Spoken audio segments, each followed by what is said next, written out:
श्री स्वामी समर्थ. स्वामी भक्त हो, तुम्हा सर्वांना माझा भावपूर्ण नमस्कार. आज मी स्वामी महाराजांच्या प्रकट दिनाची कथा सांगणार आहे. आज ही कथा जो कोणी ऐकेल तो खरंच भाग्यवान ठरेल. आता ह्या क्षणी हा व्हिडिओ जर तुमच्या समोर आला असेल तर आवर्जून पहा. उधळा गुलाल, वाजवारे नगारे, त्रिलोक्याचे स्वामी आज धर्तीवर आले. अनुसयेचा तूच दत्त, सुमतीचा तूच श्रीपाद, अंबा भवानीचा तूच नरहरी, आम्हा कैवाऱ्यांचा तूच स्वामी. श्री स्वामी समर्थ. सर्वांना स्वामी प्रकट दिनाच्या हार्दिक हार्दिक शुभेच्छा.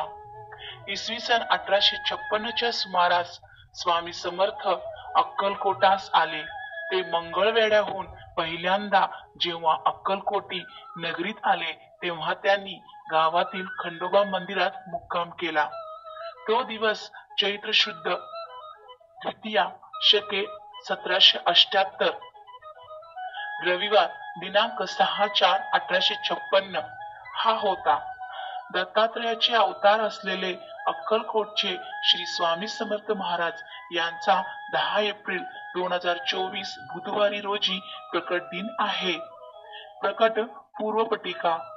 इसवी सन 1459च्या सुमारास श्री नरसिंह सरस्वती स्वामी महाराज यांनी गाणगापुरात निर्गुण पादुका स्थापना केल्या व त्यानंतर शैल यात्रेचे निमित्त साधून ते कर्दळीवनात अदृश्य झाले. ह्या कर्दळीवनात सुमारे 300 वर्ष महाराजांनी कठोर तपश्चर्या केली. ह्या काळात मुंग्यांनी त्यांच्यावर वारुळ निर्माण केले. एके दिवशी उद्धव नावाचा लाकूड तोड्या त्याच कर्दळीवनात लाकडे तोडीत होता. लाकडे तोडीत असताना त्याच्या हातातून कुऱ्हाड निसटली व ती वारुळावर पडली. उद्धवाचे निमित्त साधून स्वामी महाराजांना पुन्हा भक्ताच्या कल्याणासाठी प्रकट व्हायचेच होते. कुऱ्हाड वारुळावर पडता क्षणी त्यातून रक्ताची धार उडाली. रक्ताच्या धारा वाहू लागल्या व क्षणातच दिव्य प्रकाश पडून उद्धवासमोर एक अजानुबाहू तेजस्वी मूर्ती प्रकट झाली. तेच अक्कलकोटचे स्वामी समर्थ महाराज होत असे मानले जाते. आपल्या हातून या महापुरुषाला जखम झाली या विचाराने उद्धवाला दुःखही झाले व भयही वाटू लागले. पण भक्तासाठी माताच असलेल्या महाराजांनी उद्धवाचा अभय व आशीर्वाद देऊन गंगातीरी प्रयाण केले. गंगातीरावर भ्रमण करता करता ते कलकत्त्यास गेले व तेथे त्यांनी महाकाली मातेचे दर्शन घेतले. नंतर काशी प्रयाग असे भ्रमण करीत ते उत्तरेकडून दक्षिणेस आले. स्वामींच्या प्रकट दिनाची विषयाची हकीकत आता ऐका. स्वामी समर्थ महाराज कधी आले, कोठून आले, ते कोण होते याबद्दल कोणालाच काही माहिती नाही. पण स्वामी सूत नावाचे त्यांचे एक अतिशय महान भक्त होऊन गेले. त्यांना स्वामी समर्थ आपला मुलगा मानायचे. त्यांच्या अनुभवावरून आपल्याला समजेलच की स्वामी कसे प्रकटले. तर भक्त हो, स्वामी समर्थ महाराजांची प्रकटण्याची हकीकत ही अशी. शेकडो वर्षापूर्वी एक पंजाब प्रांतात हस्तिनापूर पासून सुमारे 1200 कोस म्हणजे जवळपास 24 किलोमीटर अंतरावर छेलीखेडा नावाचं गाव होतं. त्या ठिकाणी विजयसिंग नावाचा एक लहान मुलगा आपल्या भाऊ व भावजयाबरोबर राहायचा. तो मुलगा कोणासोबतही मिसळायचा नाही. नंतर तिथून थोड्याशा अंतरावर असणाऱ्या साधारण पडक्या अशा जागेत एक खूप मोठा वटवृक्ष होता. त्यात एक छोटीशी दिवळी होती आणि त्यात एक छोटी गणपतीची मूर्ती होती. तर तो विजयसिंग खूप खिशात गोट्या भरून तेथे जायचा आणि त्या गणपती बरोबर खेळायचा. पण तो मुलगा गणपतीला आपला मित्र मानून त्याचा पण डाव तो स्वतःच खेळायचा. असेच एक दिवस जात होते आणि त्या परमात्म्याला आपला आविष्कार दाखवण्याची गरज वाटू लागली आणि त्याने विजयसिंगला कारण बनवून आपला आविष्कार दाखविला. तर तो दिवस होता चैत्र शुद्ध द्वितीया. विजयसिंग आपल्या रोजच्या पद्धतीने त्याही दिवशी तो तिथे गेला. गणपती बरोबर तो खेळायचा. पण आज अचानक त्याच्या मनात आले की रोज आपणच खेळतोय आणि आज याने पण खेळायचे. तेव्हा सर्व गोट्या त्या मूर्तीसमोर त्याने टाकले व बोलले, बाप्पा, रोज मी तुझा डाव खेळतोय, पण आज नाही. आज तूच खेळायचं. बस इतकंच त्याच्या तोंडातून शब्द निघताच धरणी माता कंपित होऊ लागली. सर्वत्र ढग जमून अंधार होऊ लागला. वारे वेगाने वाहू लागले. कोणालाच काही कळेना की काय होते हे. पण काय करणार, ती अद्भुत शक्ती आज प्रकटणार होती.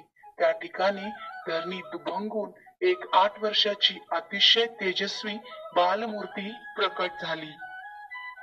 आणि तेच दुसरे तिसरे कोणी नसून प्रत्यक्ष परब्रह्म श्री स्वामी समर्थ महाराज होते. आणि तो विजयसिंग गोट्या खेळताना तेव्हा स्वामींकडून हरला आणि बालरूप स्वामींनी त्याला गोट्या उधार दिल्या आणि परत भेटण्याचे वचन देऊन ते तिथून गुप्त झाले. थोडक्यात स्वामींचा अवतार हा पंजाब प्रांतात हस्तिनापूर पासून 12 किलोमीटर अंतरावर छेलीखेड्या नावाच्या गावात वटवृक्षाच्या जवळ गणेश मूर्तीच्या शेजारी झाला. भक्त हो, आता आपल्या मनात ही शंका उपस्थित होईल की ही गोष्ट कशी काय कळाली. पण या गोष्टीचा उलगडा असा झाला. कोकणातील हरिभाऊ स्वामीसूत हे अक्कलकोटीला आले होते आपल्या ऐहिक इच्छापूर्तीसाठी. तेव्हा ते तिथे काही दिवस वास्तव्याला आले होते. एक दिवस स्वामींनी त्यांना जवळ बोलावले, आपल्या मांडीवर घेतले आणि सांगितले, आजपासून तू माझा सूत झाला आहेस. सर्व घरदार सोडून दे आणि दर्याकिनारी माझी ध्वजा उभी कर. हे ऐकून हरिभाऊंना रडू कोसळले, कारण ते तिथे ऐहिक इच्छापूर्तीसाठी आले होते. महाराज तर सर्व सोडायला सांगत आहेत. हे पाहून त्यांना थोडे रडू आले. तेव्हा स्वामी त्याला म्हणाले, अरे रडतोस काय? माझे पोट बघ किती मोठे आहे. त्याच्यावर हात फिरव बघू. ज्यावेळी हरिभाऊंनी तसे केले त्यांना ध्यान लागले आणि त्यामध्ये त्यांना आपले सगळे जन्म आठवू लागले. त्यातील त्यांना एक आपलाच जन्म आठवला. विजयसिंग दुसरा तिसरा कोणी नसून तर तो स्वामी सुताचाच पूर्वावतार होता. त्यानंतर या गोष्टीचा उलगडा झाला. या गोष्टीला स्वामींनी स्वतः मान्यता दिलेली आहे. ती पुढील प्रमाणे. स्वामी प्रकट दिनाचा उत्सव स्वामीसूत महाराजांनी सुरू केला आहे. ज्यावेळी स्वामीसूत महाराज हे उत्सव अक्कलकोट मध्ये करत होते तेव्हा भुजंगासारख्या भक्तांनी स्वामींना प्रश्न विचारला, स्वामीसूत हे काय करत आहेत? तेव्हा स्वामींचे उत्तर असे होते, माझं बाळ मी सदेह ज्या प्रकटलेल्या दिवसाचा उत्सव करत आहे. नाना रेखी नावाचे अहमदनगरचे स्वामी भक्त होते. ते स्वामी सुताच्या सांगण्यावरून अक्कलकोटला आले होते. तर ते पिंगला ज्योतिष विद्येत पारंगत होते. स्वामींनी त्यांना आज्ञा केली की माझी कुंडली बनव. तेव्हा त्यांना खूप आनंद झाला आणि त्यांनी लगेच कुंडली बनवायचे काम सुरू केले आणि काही दिवसातच कुंडली बनली आणि त्यातील स्वामी प्रकटण्याचा मजकूर वर प्रमाणे होता. तर तेही कुंडली घेऊन स्वामीपाशी आले. तेव्हा तिथे भजनाचा कार्यक्रम सुरू होता. तेव्हा स्वामींनी ती कुंडली भक्ताला सांगून माळ्यावर टाकायला सांगितली आणि ज्यावेळी कार्यक्रम संपला आणि स्वामींनी परत कुंडली आणण्याची आज्ञा केली तेव्हा त्या कुंडलीवर हळद कुंकू, अक्षता, तुळस, फुले वाहून सर्व देवांनी त्या कुंडलीची पूजा केली होती. आणि कुंडली पाहून स्वामींनी खूप आनंदी होऊन नानांचा उजवा हात हातात घेऊन त्यांनी आपल्या हातावर ठेवला आणि त्यांच्या हातावर विष्णुपद उमटले. स्वामीचे आत्मलिंग आणि ते त्याच्या हयातीपर्यंत त्यांच्या हातावर होते. याचाच अर्थ स्वामींनी वरील कुंडलीला म्हणजे प्रत्यक्षरित्या स्वामीसुतांनी मांडलेल्या स्वामींच्या प्रकटण्यालाच मान्यता दिली आणि त्याचाच प्रसाद म्हणून नानारेखीच्या हातावर विष्णुपद उमटले.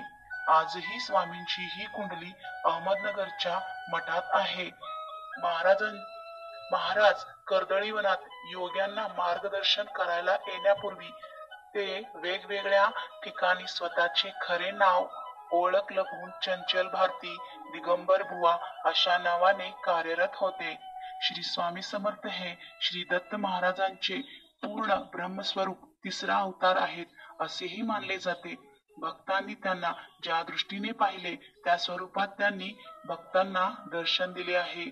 कुणाला विठुमाऊलीच्या स्वरूपात दिले तर कुणाला विष्णूच्या स्वरूपात दर्शन दिले आहे. महाराजांनी भक्ताच्या कल्याणासाठी अनेक लीला दाखवल्या आहेत अशी ही स्वामी भक्तांची धारणा आहे. तर भक्त हो, अशी ही स्वामी समर्थ महाराजांची प्रकट दिनाची कथा आहे.